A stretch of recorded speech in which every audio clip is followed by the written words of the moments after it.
피디님, 요즘 진료실에서 제가 어떤 질문을 가장 많이 들을 것 같으세요? 뭔가 저 좀 이쁘게 만들어주세요 이런 말씀 많이 듣지 않을까요? 그럼요. 그런 말씀 아주 오래전부터 많이 들었었고 요즘은 티 안 나게 예뻐지게 해달라는 요청이 많으신 편인 것 같습니다. 그리고 또 피부과가 처음인데 어떤 시술을 받아야 할까요? 라는 질문도 많이 드는데요. 그런 분들께 제가 가장 자신 있게 권해드리는 시술이 바로 스킨보톡스입니다. 근데 보톡스를 처음 맞으시는 분들은 인터넷 찾아보면 걱정되는 말들이 많거든요. 보톡스 시술 후 표정이 어색하다, 눈이 안 떠진다, 웃는데 입만 웃고 눈은 못 웃는다, 이런 얘기를 들으면 무서워서 못 맞으시잖아요. 오늘 영상을 끝까지 보시면 이게 나한테 정말 필요한 시술인지, 그리고 어떻게 맞아야 부작용 없이 아이돌 피부처럼 될 수 있는지 제가 확실하게 전해드리도록 하겠습니다. 원장님, 제가 그 보톡스는 많이 들어봤는데 스킨 보톡스는 정확히 어떤 걸까요? 소위 일반 보톡스라고 얘기하는 근육 보톡스랑 그리고 오늘 말씀드린 스킨 보톡스는 둘 다 보툴린 톡신을 사용하지만 건조된 분말 형태로 제공되는 이 톡신을 생리식염수로 희석하는 정도와 주사의 깊이가 완전히 다른 시술이랍니다. 일반 보톡스는 깊숙이 근육층을 타겟해서 상대적으로 덜 희석시킨 고용량의 보톡스를 주사해 근육의 힘을 줄이는 시술인데요. 그런데 스킨 보톡스는 근육의 위쪽, 우리 눈에 보이는 피부 껍데기인 진피층에 아주 얕게 소량씩 홀을 뜨듯이 여러 군데 나눠서 주사하는 건데요. 쉽게 비유하자면 구겨진 셔츠를 다리미로 꾹 눌러서 펴버리는 게 일반 보톡스라면 스킨 보톡스는 옷에 풀을 먹여서 옷감 자체를 빳빳하고 윤기나게 만드는 거라고 볼 수 있겠죠. 그러니 웃을 때 눈가주름은 자연스럽게 잡히는데 피부결 자체가 팽팽하고 고급스러워지는 거라 말할 수 있겠습니다. 원장님, 저는 이 주름이 고민이 아니라 모공이 너무 커서 걱정인데 이것도 좀 해결이 될까요? 제가 19년간 의사생활을 하면서 환자분들의 피드백이 가장 좋았던 시술 탑3 중 하나가 바로 이 스킨 보톡스인데요. 왜냐면 맞고 나서 며칠만 지나도 자연스럽게 주름이 좋아진 것 뿐만이 아니라 세수할 때 손끝 느낌이 굉장히 다르고 주변에서 피부 좋아졌다, 정말 자연스럽게 예뻐졌다 소리를 제일 많이 듣는 시술이기 때문입니다. 구체적으로 주름 개선 외에도 방금 말씀드렸던 어떤 효과가 있냐면, 첫째는 보기 싫게 늘어난 모공과 번들번들 기름기를 싹 잡아줍니다. 보톡스는 신경 말단에서 아세틸콜린 분비를 억제해서 근육 수축을 완화시키는 원리라는 것은 이제 다들 잘 알고 계실 거예요. 우리의 피부에도 모공 옆에 인모근이라는 아주 작은 근육이 있는데요. 보톡스로 인해 이 근육의 긴장도가 줄어들면서 모공 입구가 덜 벌어지기 때문에 모공이 마치 조이는 효과를 가지게 됩니다. 둘째는 리프팅 효과인데요. 그래서 실리프팅이나 울세라, 써마지와 같은 시술이 부담은 되는데 리프팅이 필요한 분들이 가장 간단히 받아볼 만한 시술이 바로 이 스킨 보톡스입니다. 늘어진 피부가 착 달라붙으면서 턱선이 날렵해질 뿐만이 아니라 모공이 조여들면서 앞볼도 살짝 리프팅되는 효과를 보실 수 있고요. 셋째는 바로 동안 인상의 핵심 요소인 광채입니다. 피부 표면이 매끈해지니 빛을 받았을 때 마치 반사판을 댄 것처럼 반질반질한 속광이 올라오기 때문에 스킨 보톡스는 단순히 주름만 펴는 게 아니라 피부의 여러 가지 요소들을 고루고루 개선시키는 시술이라고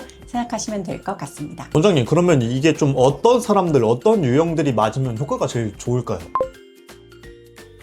제가 말씀드리는 세 가지 유형 중에 하나라도 해당되면 비싼 레이저를 여러 번 받는 것보다 사실 스킨 보톡스 한 번이 훨씬 만족도가 높을 수도 있습니다. 첫 번째는 번들번들 기름은 많은데 뭔가 탄력이 없어 보이는 분들이에요. 이마랑 코에는 기름기 때문에 늘 기름종이가 필요하신데 피부는 탄력 있지 않고 오후만 되면 얼굴이 늘어져 보이고 처져 보이는 분들 계시죠? 이런 분들이 스킨 보톡스를 맞으면 신세계를 경험합니다. 피지는 눌러주고 모공이 개선되면서 피부가 뽀송하고 매끄러워지거든요. 화장 먹는 게 다르다고 여성분들도 좋아하시지만 기름기와 모공은 많은 남성분들 역시 고민하는 부분이기 때문에 시술 후 남성분들의 만족도도 상당히 높은 시술입니다. 두 번째는 중요한 행사를 앞둔 분들인데요. 결혼식이나 웨딩 촬영 혹은 아주 중요한 소개팅, 예뻐 보였으면 하는 동창회를 앞두고 있는데 간단히 받을 만한 시술이 없나 궁금해 하시는 분들께 꼭 추천드리는데요. 일단 멍이나 부기가 거의 없고요. 며칠만 지나도 효과는 시작되고 갸름해진 얼굴로 사진빨도 잘 받기 때문에 적극 추천드릴 수 있는 시술입니다. 세 번째는 잔주름이 자글자글한 얇은 피부 분들이에요. 고랑처럼 깊게 파인 굵은 주름은 사실 필러로 채워야 하거든요. 하지만 얇게 깔린 잔주름은 스킨 보톡스로도 큰 효과를 볼 수 있기 때문에 방금 말씀드린 세 가지 중에 해당되는 부분이 있다면 꼭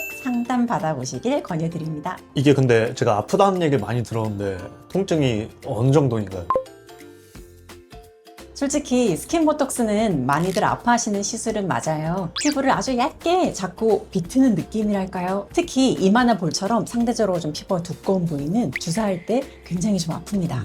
얼굴 전체적으로 하면 한 100번 정도는 주사를 맞아야 하니까 정말 안 아프면 이상한 거고요. 병원에서 통증을 줄이기 위해서 많이들 하는 뭐 연고마취라든지 얼음 찜질이라든지 진동기라든지 이런 것 말고도 몇 가지 팁이 있는데요. 지금부터 그 팁을 알려드리도록 하겠습니다. 우선 여성분들의 경우 생리 직전이나 생리 기간에는 시술을 피하는 게 좋으세요. 왜냐면 이 기간에는 호르몬의 급격한 변화로 통증을 더 강하게 느낄 수 있기 때문이고, 또 전날 만일에 잠을 잘 주무시지 못하셨다. 그럴 경우 우리 뇌의 통증을 눌러주는 영역은 저활성화되는 반면 통증을 느끼는 영역은 과활성되기 때문에 잘 주무신 다음 날에 시술을 받으시는 게 훨씬 덜 아픕니다. 그리고 저희 병원에서는 그 아이들이 치과에서 치료받을 때 쓰는 웃음가스라고 들어보셨을 텐데요. 이 아산화질소 기체 마취를 하고 있는데 산소랑 아산화질소가 같이 흡입되는 거기 때문에 굉장히 안전하고 간편하게 통증을 줄일 수 있습니다. 그리고 마지막으로 가장 중요한 건 바로 의사의 손이 얼마나 빠르고 정확한가가 아닐까 생각하는데요. 시술은 정확하게, 손은 빠르게, 스킨보톡스만큼은 병원 시설보다 원장님 손이 얼마나 빠르고 정확한지 후기를 보고 가시면 도움이 될 것 같습니다. 원장님, 근데 이게 주사하고 나면 그 엠보싱 자국이나 맞을 때마다 이 내성이 생기는 게 얘기를 들었거든요. 좀 주의할 점이 있을까요?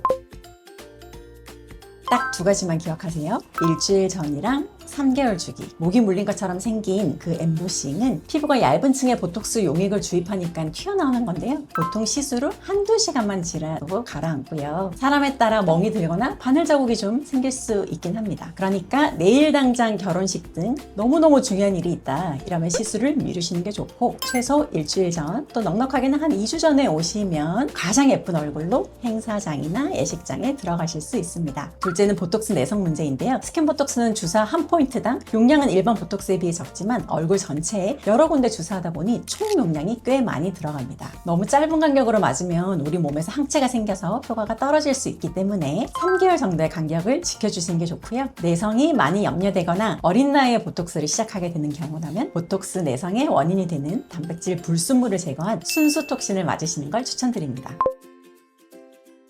스킨보톡스 참 아픈 시술이지만 의사들도 저희끼리 한 가지 시술만 할 수 있다면 주저없이 스킨보톡스를 선택하겠다라고 할 정도로 만족도가 높아서 저 역시 꾸준히 받는 시술인데요. 오늘 영상 보시고 나도 한번 해볼까 싶다가도 통증이나 내성 걱정 때문에 망설여지는 부분들이 분명히 있으실 거예요. 말씀드린 것과 같이 통증과 또 다운타임을 줄이고 내성의 가능성 역시 줄여가는 여러 가지 방법이 있으니 혼자 고민하지 마시고 궁금한 점 있으면 댓글로 편하게 남겨주세요. 제가 진료 중간중간 짬내서 꼼꼼하게 읽어보고 답변해 드리도록 하겠습니다. 오늘 내용이 도움되셨다면 구독과 좋아요 한 번씩 부탁드리고, 지금까지 이주영 원장이었습니다. 감사합니다.